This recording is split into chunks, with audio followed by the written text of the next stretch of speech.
I'm Paul Dickerson from the School of Psychology at Roehampton University, and I'm the author of Social Psychology, Traditional and Critical Perspectives, the second edition.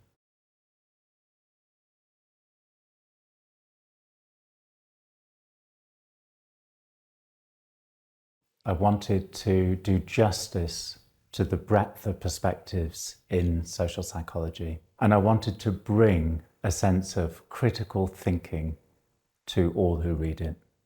So the first bit of that, thinking about the different perspectives, from the very first chapter, I look at things like the crises in social psychology. I look at many different perspectives, what you might call traditional, contemporary, critical perspectives.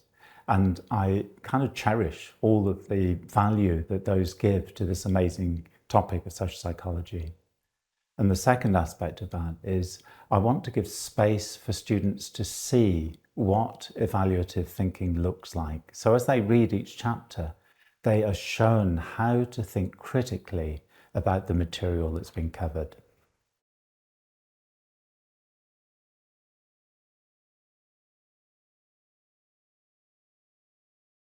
I've been teaching psychology to undergraduates and postgraduates for many, many years. And I've learnt a lot from my students as well as from my colleagues. And what I've learned is the importance of making the learning seem relevant, contemporary, and to bring the learner into that teaching, to make it an interactive, immersive experience, so that they don't just hear about a study, but they can imagine themselves taking part in that study. And they don't just come across a theory, but they see how it applies to their lives and what's happening in the news right now. And they don't just spectate and try and memorize lots of names and lots of ideas, but that they feel that they're a participant in the debate between these different ideas. My students have shown me over the years just how important that approach to learning is, and that's what I've tried to bring into this book. I've always had a passion to encourage students to think critically. I've wanted to provide resources in the book that will support them in doing this. Critical recaps on the material that's covered, showing an evaluative engagement with the material as I cover it in each chapter. And in this way, I want to invite students so they're not just spectators, but they're participants in the debates that form social psychology.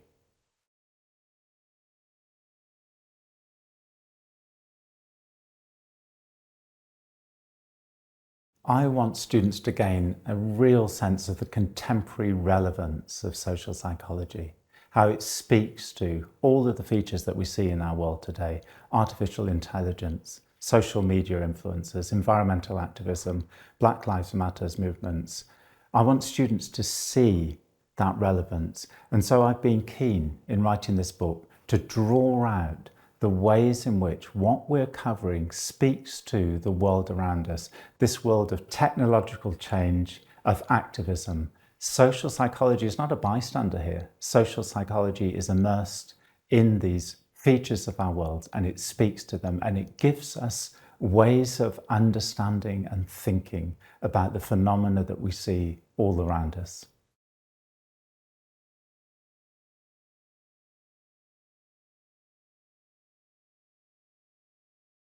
Well, I think there's a number of ways lecturers can make the most of the book. One of the key features is the opening case. I've tried to find contemporary, resonant ideas that will help to draw students in to the very different topics that social psychology encompasses. And this might be the Johnny Depp Amber Heard trial. It might be Black Lives Matter movement. It might be Just Stop Oil protests. It might be Prince Harry bringing out his book Spare. These are features of the world that resonate with students. And by opening each chapter with a case like that, it draws students in so they can see the relevance and they can start thinking about these ideas in the light of the phenomena that they encounter in real world environments.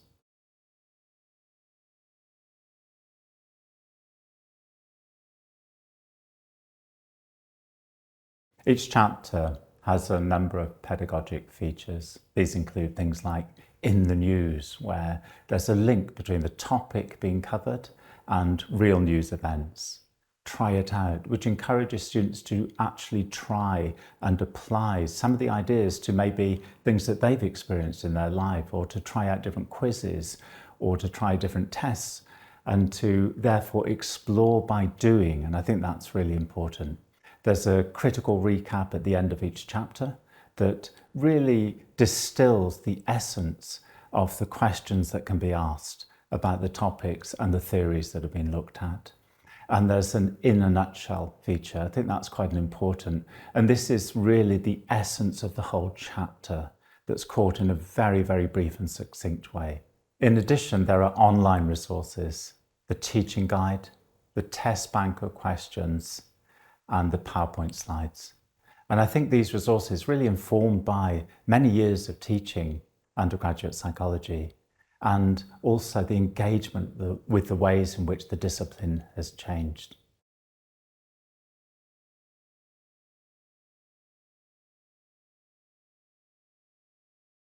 I thought about how this book can be delivered in terms of teaching and put some of that in the teaching resources. And as I was doing that and reflecting on it, I was thinking that perhaps the key is to find what makes it relevant for our students.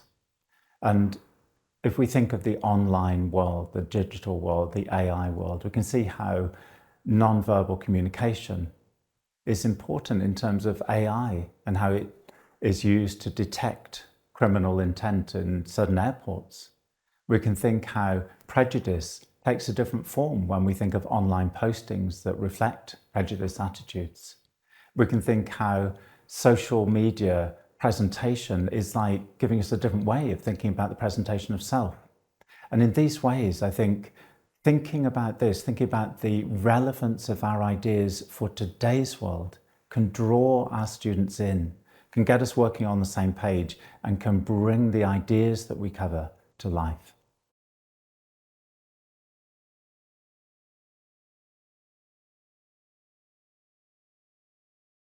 The second edition is a very substantial rewrite with new chapters on group behaviour, social cognition and culture, but also a very substantial rethink of existing chapters. The chapter on relationships, for example, I felt that needed much more on gender and sexual minorities, and so I devoted a lot of attention to that.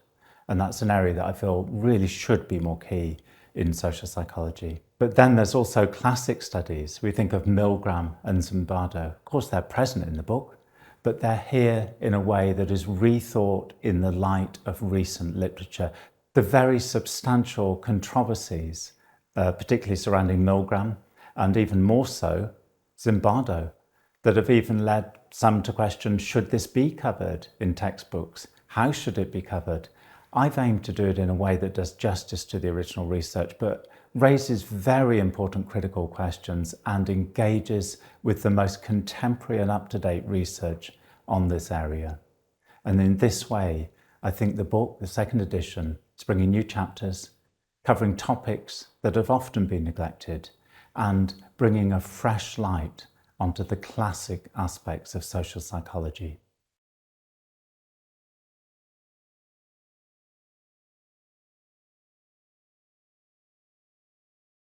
When I think about what I hope the book will achieve, I reflect on my own learning journey as a student. I think how there were one or two books that really helped shape my engagement with, involvement with social psychology. I think of the books that ignited the passion for me. I think of my favourite textbook writer, actually Roger Brown, the late Roger Brown, and how when he wrote it inspired me in my love of the subject. I felt like he was there in the room with me. I felt like he was giving me a critical lens. And I hope that this book does something of that. I want this book to ignite a passion in students so that they see that social psychology is an amazing, amazing discipline, that it can make sense of important features of the world as they experience it, this online AI world, the world of activism, the world of oppression, the world of emancipation, that students can see that social psychology, the many different perspectives, speak to these features that we're living through, and they give us ways of understanding and debating and engaging with these topics, as well as with the theoretical lenses that we're using in social psychology. So I want this book to empower students so that they can think critically, so that they can question what they come across, including everything covered in the book. If they agree or disagree with what is covered in the book, that doesn't matter, but they've got to be able to question what is covered. They've got to be able to question ideas that they come across. I think critical evaluation is actually more important now than it ever has been. And I want this book to be one part of equipping the readers with the powers of critical evaluation. I want it to ignite their passion in social psychology, to enable them to see the relevance, to think intelligently about the world around them and the phenomena that they're experiencing, and to also think critically about features of the social world, but also critically about the knowledge that they encounter, the ideas, the frameworks that they've been given through psychology or elsewhere.